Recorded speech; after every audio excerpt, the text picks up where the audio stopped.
Bon, si jamais vous entendez un bruit de soufflerie, eh bien c'est parce que j'ai un adorable petit équel et qu'il y a super chaud, donc je lui ai mis le ventilo. Voilà, c'est même pas pour moi, c'est pour lui. Mais je peux comprendre, hein. Plus ça, ce truc avec les doudous et tout, c'est super chaud. Bon, j'espère que vous allez bien. Je reviens avec une vidéo sur les angoisses. Vous allez me dire c'est un sujet super positif et super joyeux aujourd'hui, mais vous allez voir que en fait au final c'est plutôt positif ce que j'ai envie de vous dire. Je vais commencer par vous raconter un petit peu mon histoire avec les angoisses, les crises d'angoisse, comment ça a évolué et comment finalement aujourd'hui j'estime avoir un seuil d'angoisse tout à fait tolérable. Et pourtant croyez-moi, au départ c'était pas gagné. On va dire que j'ai l'impression de faire partie d'une catégorie de gens qui ont toujours eu des angoisses. Quand j'étais gamine, la nuit je ne dormais pas, donc j'étais bébé, vous savez les bébés durant tout un moment ils font pas leur nuit, et puis au bout d'un moment, normalement ils font leur nuit. Je dois dire que j'ai jamais passé des bonnes nuits. Voilà, le sommeil est quelque chose de compliqué chez moi. C'est souvent la nuit que se déclenchent les plus grosses crises d'angoisse. Je crois que c'est parce que la nuit, d'un coup on s'arrête, on n'est plus en activité, on est censé se reposer et c'est là que mon cerveau se met à psychoter. C'est comme si, je dis ça souvent, c'est comme si tout le monde était mort. Et moi j'ai pas peur de la mort, dans le sens j'ai pas peur de mourir, mais j'ai peur que les autres meurent. Et c'est pour ça que souvent pour m'endormir, je mets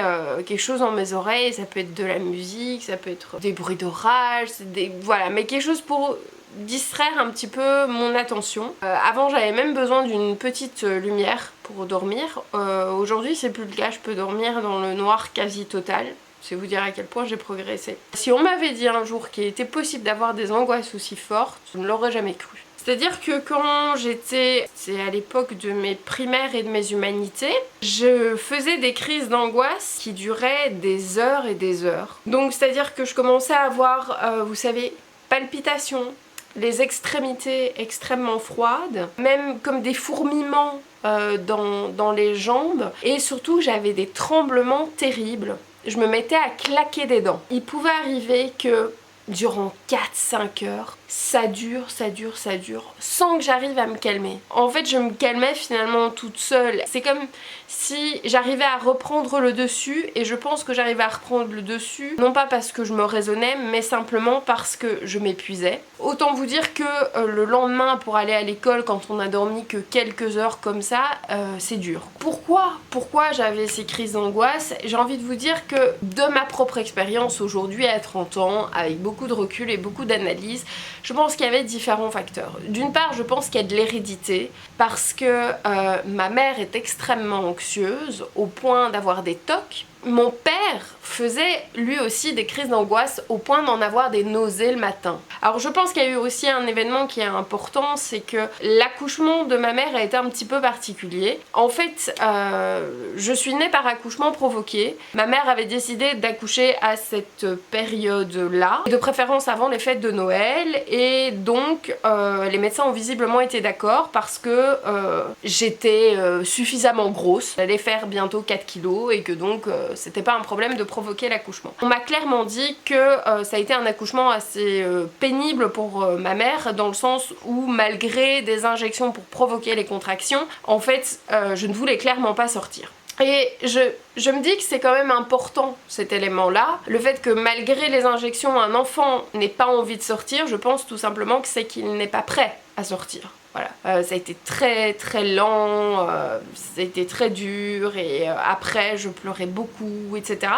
Et je me dis toujours que la manière dont on vient au monde, ça détermine plein de choses pour la suite. Je pense vraiment que l'accouchement, c'est un événement traumatisant pour un enfant. C'est une venue au monde qui est pas évidente et qui se fait dans une certaine douleur, une douleur de séparation très forte. Et je pense clairement que je n'étais absolument pas prête à faire cette séparation-là à ce moment-là, et que donc ça m'a plongée certainement dans des angoisses très profondes, tout en sachant que j'avais déjà un terrain propice, donc une prédisposition énorme.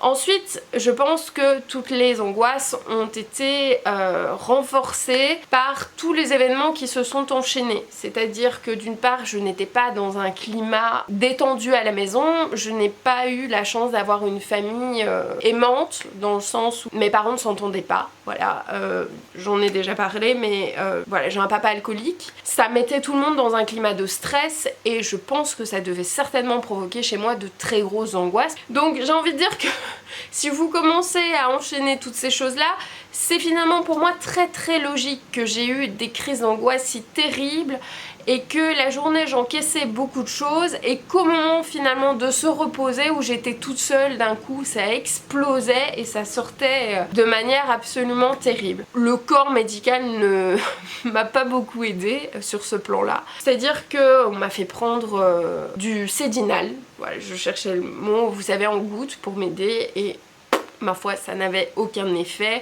Voilà, type petit calmant aux plantes, etc.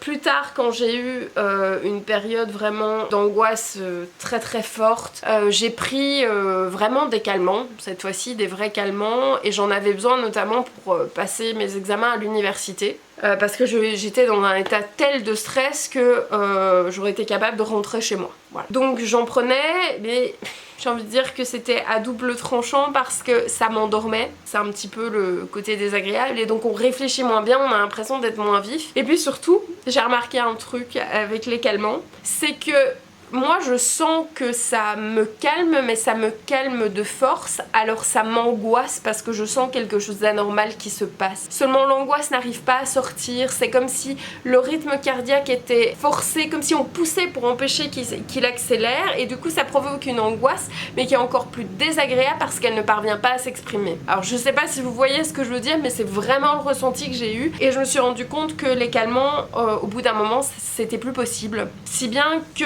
j'ai décidé vraiment de me sevrer de ça et j'ai enchaîné une période d'insomnie assez terrible. Je sais plus combien de temps ça a duré, mais franchement c'était dur parce que je dormais plus du tout. Ce qui s'est passé ensuite, c'est que j'ai développé le trouble phobique, donc mes phobies sociales, où ça a été terrible à l'université. Je vous renvoie à une vidéo où je vous parle vraiment de mes phobies sociales qui là sont très différentes, puisque d'un coup j'avais des crises d'angoisse qui se déclaraient non plus la nuit mais vraiment la journée et n'importe quand. Donc pas parce que j'avais un examen, mais juste parce que j'étais dans une pièce avec d'autres personnes. Pour moi ça a été vraiment l'apogée de mes angoisses, parce que d'un coup elles survenaient à n'importe quel moment et j'avais l'impression de plus du tout pouvoir les maîtriser. Je me suis dit que j'allais jamais me sortir de ces crises d'angoisse, tout simplement.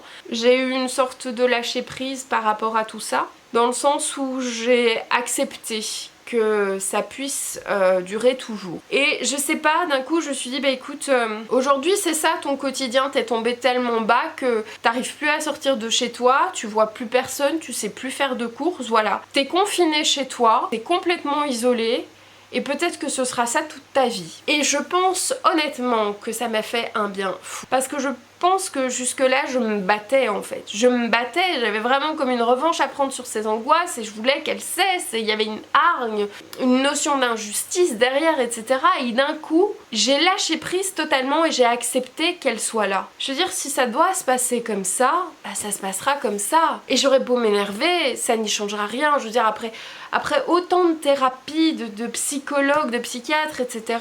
Il y a un moment donné où on se dit bon bah écoute, t'as testé les médicaments, t'as testé les médecins, tout le monde te dit à peu près la même chose, on te parle de terrain de prédisposition, on te dit que ce sera comme ça toute ta vie aussi, bah écoute, voilà quoi, il y en a qui ont d'autres choses, et ben toi c'est ça, voilà. Intérieurement, ça m'a sans doute soulagée d'un poids. Parce que d'un coup il y avait plus de combat, il y avait plus cet enjeu, il y avait plus cette espèce de contre-la-montre que j'avais tant, où j'avais l'impression que je devais me dépêcher de vaincre ces angoisses parce que je perdais du temps en fait, du temps de bonheur, du temps de vie. J'avais l'impression que ça me bouffait toute ma vie, que j'avais tellement de choses à rattraper, donc j'avais envie que ça se finisse vite pour enfin vivre en fait. J'ai accepté que je puisse en fait finalement tout perdre et j'ai rien perdu. J'ai tout gagné. J'ai renoué le lien avec moi et j'ai réussi à percevoir et à entendre ce que mon corps me disait. C'est comme ça que j'ai senti les moments où je pouvais tenter éventuellement une petite sortie, sans me mettre de pression, sans grandes ambitions, à me dire si ça marche c'est bien, si ça marche pas c'est tant pis. J'ai aussi fait un burn-out qui m'a fait réaliser à quel point surtout j'étais exigeante et à quel point je m'en demandais beaucoup trop. Finalement j'ai trouvé que tout cet enchaînement était très logique, c'est-à-dire que mes angoisses ont été en s'accroissant et puis je suis arrivée un peu comme une maladie, vous savez, à une période de plateau comme ça où j'ai même eu l'impression d'une petite rédemption, puis ça a pris un pic énorme et là ça a été la dégringolade et c'est comme si je m'étais complètement effondrée, presque morte et que j'étais renée. Voilà, je peux pas le dire autrement. Je découvre aujourd'hui des choses finalement toute simple dont je ne profitais pas avant. Le plaisir de voir quelqu'un, d'aller se balader bêtement. Vous savez, ce genre de choses, des sorties entre amis qu'on fait quand on est ado, etc. que j'ai pas vraiment vécu, très peu, et surtout le peu que j'ai vécu c'était toujours dans des crises d'angoisse énormes. Et maintenant je commence à y voir du plaisir en fait. La balance plaisir et angoisse s'est inversée. Là avant il y avait tellement d'angoisse que j'éprouvais pas de plaisir et que je préférais limite rien faire du tout. Et là maintenant c'est vraiment l'inverse. Et j'arrive vraiment à accepter le résultat quel qu'il soit. C'est-à-dire que demain j'aurai peut-être de nouveau une crise d'angoisse, ça m'arrive encore. J'ai des crises d'angoisse, mais par rapport à avant, elles sont tellement plus rares. J'ai complètement lâché prise par rapport à mes angoisses. Avant, j'anticipais énormément et je pense que je me préparais aux angoisses et que de cette manière je les déclenchais. Et c'est pour vous dire que c'est pas les médicaments du tout qui m'ont soignée. Aujourd'hui, je veux dire, je prends des plantes, les plantes ont dit oui mais ça fait pas beaucoup d'effet sur les vraies angoisses. Même l'homéopathie, tout ça, ça fait de l'effet si vous avez envie que ça fasse de l'effet. Moi ça me met dans une posture de détente. C'est parce que mon cerveau assimile ça comme une petite aide, un petit déclencheur pour la détente après. Peu importe que ça, dans les faits ça me calme réellement. Ce qui compte c'est que j'arrive moi à me calmer avec. Vous pouvez tout à fait passer par une période de votre vie où vous en avez énormément accepté et attendez que ça passe. Ça prendra peut-être quelques semaines, quelques mois, peut-être quelques années et je sais de quoi je parle.